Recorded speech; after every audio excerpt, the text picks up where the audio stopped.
मल्योद्धारक सुगुणाभिरामा रावण संहारक। इन्हीं गली कूचों से होते हुए कल हम लोग आए थे अपने होटल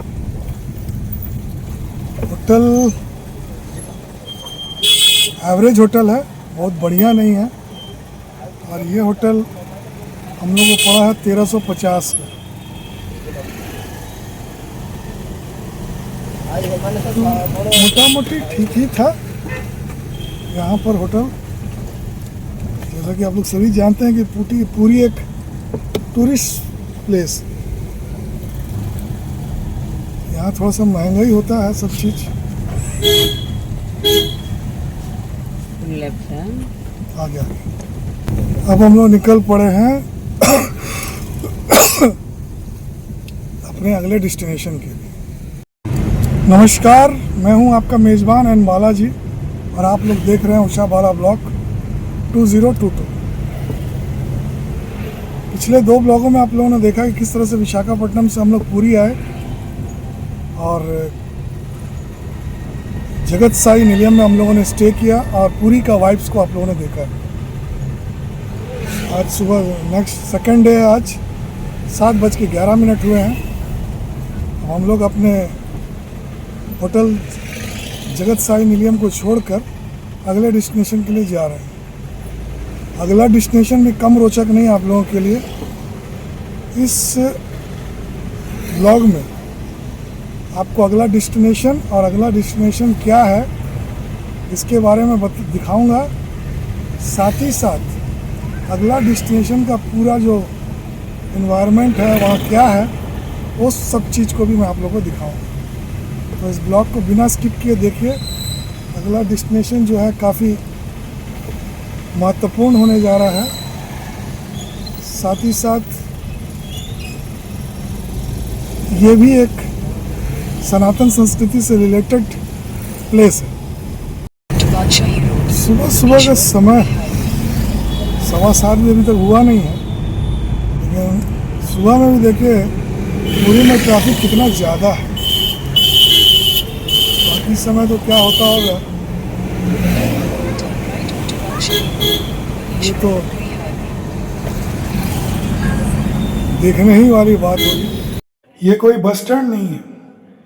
यहाँ पर जितने भी बसेस खड़े हैं ये सभी वेस्ट बंगाल के बसेस हैं जो कि अपने टूरिस्ट को लेकर आकर यहाँ पर ड्रॉप कर रहे हैं।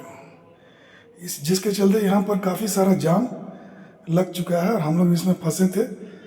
अब निकल गए हैं और अब आगे की ओर बढ़ रहे हैं। अभी फ़िलहाल हम लोग जो डेस्टिनेशन था पहले, जैसे कि मैंने आप लोग के सामने कॉन्फिडेंशियल रखा है, अभी उसमें बाद में जाएंगे।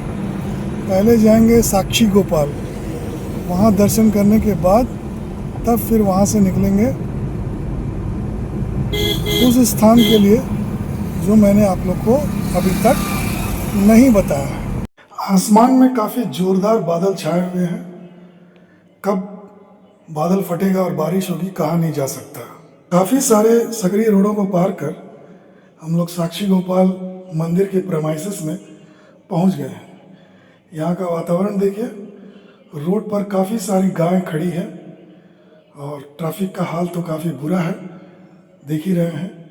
और यहाँ पर कुछ पंडाल वगैरह भी बना हुआ है, शायद दुर्गा पूजा का होगा जो अभी तक खुला नहीं है।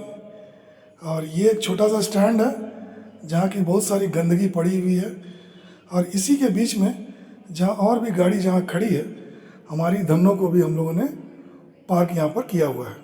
ये है साक्षी गोपाल मंदिर का मुख्य द्वार। इसी से हम लोग अभी अंदर जाएंगे। पूजा अर्चना अगर हो सका तो करेंगे, नहीं तो मात्र दर्शन करके हम लोग बाहर आ जाएंगे। छोटा सा मंदिर है, लेकिन ऐसा माना जाता है कि जो जगन्नाथ मंदिर जाता है वो यहाँ आना जरूरी है। और इससे ये विटनेस मिलता है कि आप जगन्नाथ मंदिर गए हैं। इसलिए इसका महत्व इस उद्देश्य से बहुत ज़्यादा है। यहाँ पर प्रसाद वगैरह मिल रहा है और कुछ लोग इसी में जो है, जो बंगाल से आए हुए हैं, फोटोग्राफी वगैरह कर रहे हैं। हालांकि यहाँ का वातावरण उतना बढ़िया नहीं है, मतलब साफ सुथरा नहीं है जो कि होना चाहिए था। साक्षी गोपाल का दर्शन हो गया है। सुबह सुबह का समय था, इसलिए रोड्स भी यहाँ काफ़ी खाली है और मंदिर भी खाली था। लेकिन यहाँ का पंडा लोग बड़ी बदमाश लोग हैं, हर जगह पैसा दो पैसा दो। खैर, दर्शन बढ़िया से हो गया, यही सबसे महत्वपूर्ण बात है। अब हम लोग निकल रहे हैं आगे की ओर। अब जिस जगह जा रहे हैं उस जगह को अब रिवील करने का समय आ गया है। हम लोग जा रहे हैं माँ तारनी माता का मंदिर, घटगांव। वो भी उड़ीसा का एक मंदिर है और उस मंदिर की विशेषता ये है कि वहाँ पर केवल और केवल नारियल चढ़ता है और कुछ भी नहीं। इससे पहले भी हम लोग एक बार उस मंदिर को गए थे, लेकिन उस वक्त मैं यूट्यूब ब्लॉगिंग करता नहीं था। तो आज फिर एक बार जा रहे हैं। हालांकि 1 बजे बंद हो जाता है और हम लोग का रीचिंग टाइम गूगल बता रहा है कि 12। देखते हैं।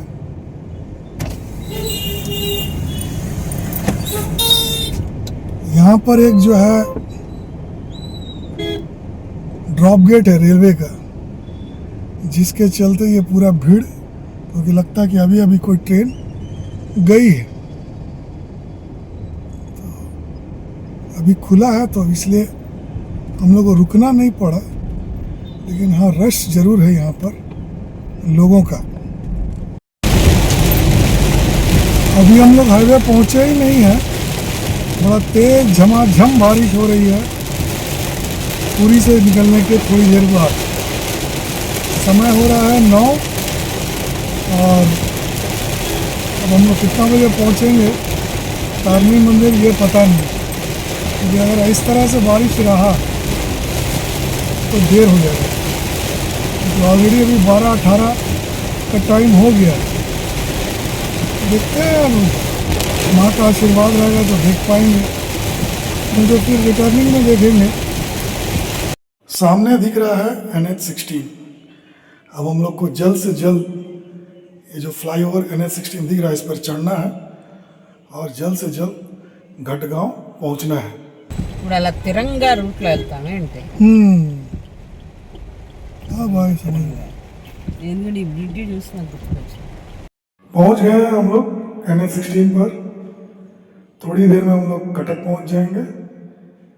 अब देखना होगा कि कितने बजे तक हम लोग घटगांव पहुंच पाते हैं, क्योंकि आप लोगों को यहाँ स्क्रीन में दिख ही रहा है कितना तेज़ बारिश हो रहा है। और तेज़ बारिश होने के बावजूद भी यहाँ पर ट्रैफिक में कोई कमी नहीं है, भरपूर ट्रैफिक है, ट्रकों का, कारों का। और उसी में बचते बचाते हुए निकलना है, क्योंकि रोशनी भी काफ़ी कम है। अभी मैंने ट्रैफिक का जिक्र किया था और देखिए यहाँ पर जाम लग गया। अब इस जाम में धीरे धीरे पता नहीं कितना देर लगेगा। अब यहाँ जल्दी से निकलेंगे तो जल्दी से पहुँच पाएंगे। बरसात के टाइम में भी इस जगह पे जाम लगा है, ये बहुत आश्चर्य वाला बात है और मेरी समझ से तो परे है। ये है महानदी के ऊपर में बना हुआ ब्रिज, जिस पर कि अभी हम लोग चल रहे हैं। महानदी में भी पानी बहुत ज़्यादा नहीं है, यानी आज जो पानी गिर रहा है वो शायद हमको लगता है कि आज ही से शुरू हुआ है। कि अगर बहुत 2-4 दिन में जोर से पानी गिरता तो महानदी भर जाता, ऐसा हुआ नहीं है। NH-16 का ये वाला जो स्ट्रेच है बड़ा ही सुंदर और मनमोहक मुझे लगता है। अभी हम लोग छोड़ दिए NH-16, अब हम लोग लेंगे NH-20 टुवर्ड्स जाजपुर। ये यहाँ से लिया लेफ्ट। अभी हम लोग पहुँच गए हैं NH-20 पर। इस NH-20 पर सफ़र करके हम लोग उड़ीसा के पूर्वी भाग को एक्सप्लोर कर सकते हैं। पूर्वी भाग में जाजपुर है, भद्रक है और रायरंगपुर है और भी कुछ कुछ प्रांत हैं जिनका अभी फ़िलहाल मुझे नाम याद नहीं है। यहीं पर टाटा स्टील का कलिंगा नगर का प्रोजेक्ट भी है। उससे भी महत्वपूर्ण जो हमारी वर्तमान राष्ट्रपति है मैडम द्रौपदी मुर्मू, उनका भी पैतृक निवास स्थान जो है इसी रोड पर जाकर दायां मुड़कर आगे बढ़ेंगे तो गांव मिलेगा। तो पहाड़ का सीन वो कितना सुंदर लग रहा है, बादल पहाड़। నిన్న అయితే ఇంకా బాగుంటుంది, మనం వస్తున్నాం చాలా బాగుంది। आज का ये दृश्य को कैमरा ठीक से कवर नहीं कर पा रहा होगा, लेकिन चारों तरफ जो हरियाली दिख रही है वो वास्तव में शब्दों में बयां करना इसके लिए बहुत मुश्किल है। उससे भी महत्वपूर्ण बात यह है कि कैमरा भी उसको जस्टिफाई कर रहा है ऐसा मुझे लगता नहीं। ये अगर आप इस एरिया में रोड ट्रिप करिएगा तभी इसकी हरियाली और यहाँ की सुंदरता और यहाँ का वातावरण, नेचर से जो कनेक्शन है उसको फील कर पाइएगा। NH20 के मनोरम दृश्यों को देखकर मन प्रफुल्लित हो उठा। अब माता का दर्शन करना है। अब माता के दर्शन के इस रास्ते में क्या अद्भुत होगा ये कहना मुश्किल है।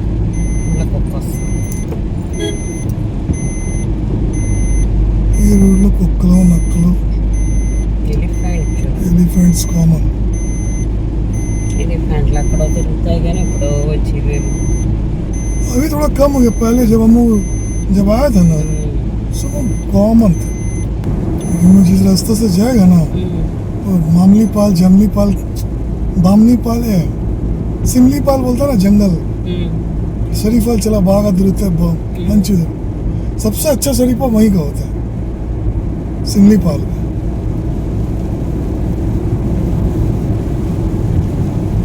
అలాగే అరకు పాడేరు దగ్గర వంట్ల మామిడి దగ్గర కూడా ఉంటాడు మంచి షరీఫా। और दूसरा सबसे बड़ा सिमली पाल का जो शरीफा होता है उसमें कीड़ा नहीं होता। अब यहाँ से हम लोग लेंगे लेफ्ट घटो गांव के लिए। Take the next left onto Kyunjar, Ghatgaon, Panikoli Road.